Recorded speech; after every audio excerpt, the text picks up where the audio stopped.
I never imagined I'd be writing something like this, but after what happened last week, I'm still trying to process it all. My son is in 4th grade, and for as long as I can remember, he's been absolutely fascinated by space. As a toddler, he would point up at the night sky, his little face filled with wonder, asking endless questions about the stars and planets. When he first learned about NASA, his excitement was unmatched. His eyes lit up like he had just discovered magic. For context, I've been working at NASA's Jet Propulsion Laboratory, JPL, for nearly 15 years. I'm part of the engineering team that designs propulsion systems for deep space missions. It's not the kind of job that gets you on magazine covers like an astronaut, but it's work I'm deeply passionate about. More importantly, my son has always been incredibly proud of what I do. So when he came home from school last month looking unusually quiet, my wife and I immediately noticed. At dinner, while we chatted about our day, he barely touched his food, just pushing it around with his fork. My wife was the first to ask if something was wrong. At first, he just shrugged, but we could tell something was weighing on him. After a few moments of gentle encouragement, he finally spoke, his voice barely above a whisper. Mrs. K said I was making things up. I put my fork down. Making what up? I asked, keeping my voice calm. That you work for NASA, he mumbled, still staring at his plate. My wife and I exchanged glances. My heart sank as a wave of anger simmered beneath the surface. She said NASA engineers don't live here, he continued. She said they only work in Florida or Houston. She told me I should be honest instead of making up stories. Hearing those words from my own son was gut-wrenching. A teacher, someone he trusted, someone who was supposed to encourage learning and curiosity, had dismissed his words in front of his entire class and called him a liar. I took a deep breath, trying to keep my frustration in check. Sometimes people don't know about JPL in California, I explained gently. But she shouldn't have called you a liar without checking first. That night, I sent Mrs. K an email requesting a meeting during the upcoming parent night. Her reply was polite but dismissive. She wrote that she was looking forward to clearing up some misunderstandings about Career Day. When the evening arrived, my wife insisted on coming along. I'm not missing this, she said firmly as we drove to the school. I could tell she was just as angry as I was, though she was trying to stay composed. We arrived at the classroom, which was decorated with space-themed posters and drawings from the students. A bitter irony considering the situation. Mrs. K, a woman in her 50s with reading glasses hanging from a chain around her neck, greeted us with a professional smile that didn't quite reach her eyes. Thank you for coming, she said, gesturing toward the small chairs in front of her desk. I understand there was some confusion about Career Day. I kept my voice calm but firm. Actually, there seems to be a misunderstanding on your part. My son told you I work for NASA, which is absolutely true. She tilted her head slightly, as if skeptical. I've been teaching for 27 years, and I've heard all sorts of stories from children. I find it's best to encourage honesty rather than fantasy. My wife shifted in her seat, but she let me handle it as we had agreed. I reached into my pocket and pulled out my work badge, sliding it across her desk. I understand the importance of honesty, I said, looking her in the eye. But in this case, my son was telling the truth. I'm a propulsion engineer at NASA's Jet Propulsion Laboratory in Pasadena. She hesitated, picking up the badge and examining it. The NASA logo, my photo, my name, all clearly visible. Her expression flickered slightly, but she still seemed hesitant. JPL, that's NASA, she asked, her tone uncertain. I thought NASA was just in Florida and Texas. I resisted the urge to sigh. NASA has facilities all over the country, I explained patiently. JPL is one of them.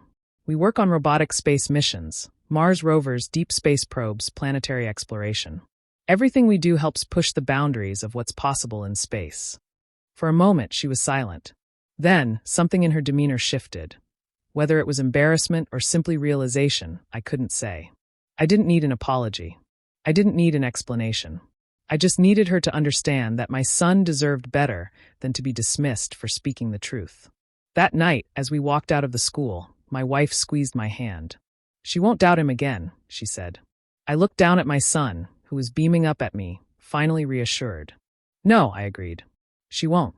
I continued, explaining that JPL is managed by Caltech for NASA and that our team specializes in robotic space missions, including the Mars rovers and various deep space probes.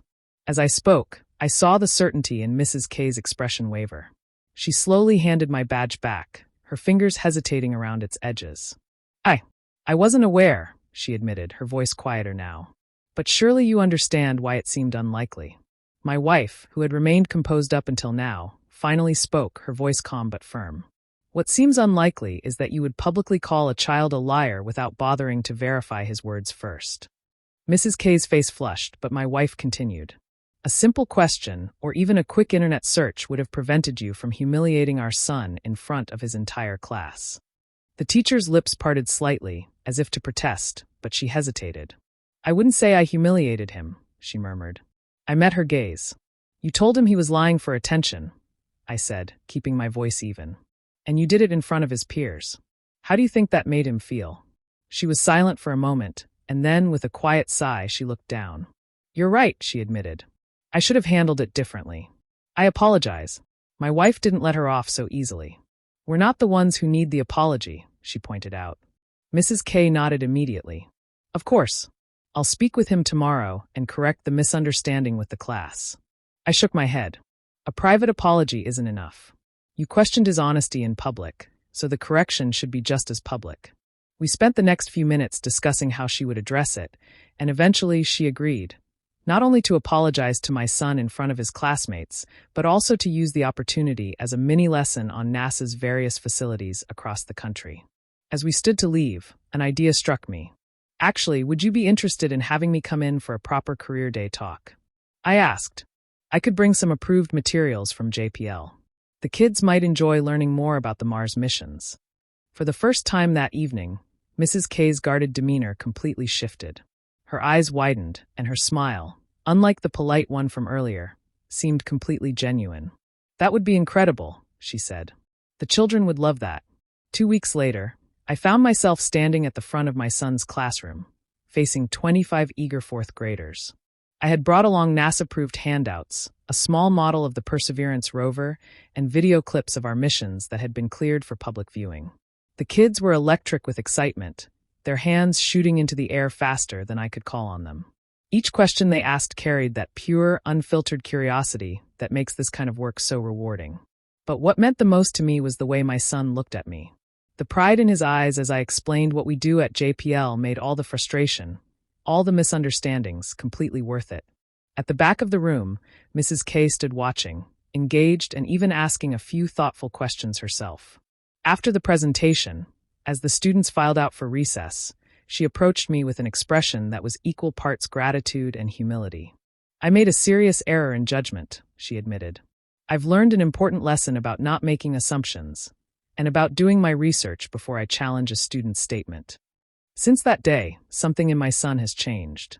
He walks into school with more confidence, speaks up more in class, and just last week, he told me he wants to work at JPL someday too. Whether or not that happens doesn't matter. What matters is that he knows his words are respected and his dreams are valid. As for Mrs. K, she has been surprisingly humble throughout the whole experience. She's even organized a space-themed unit for next month and asked if I could review some of the materials for accuracy. If there's a lesson in all of this, it's that standing up for your child doesn't always have to be combative. Sometimes it can be an opportunity for growth. Not just for your kid, but for the adults involved, too. And sometimes, if you're lucky, it even leads to a classroom full of children getting genuinely excited about space exploration. And in my book, that's always a win.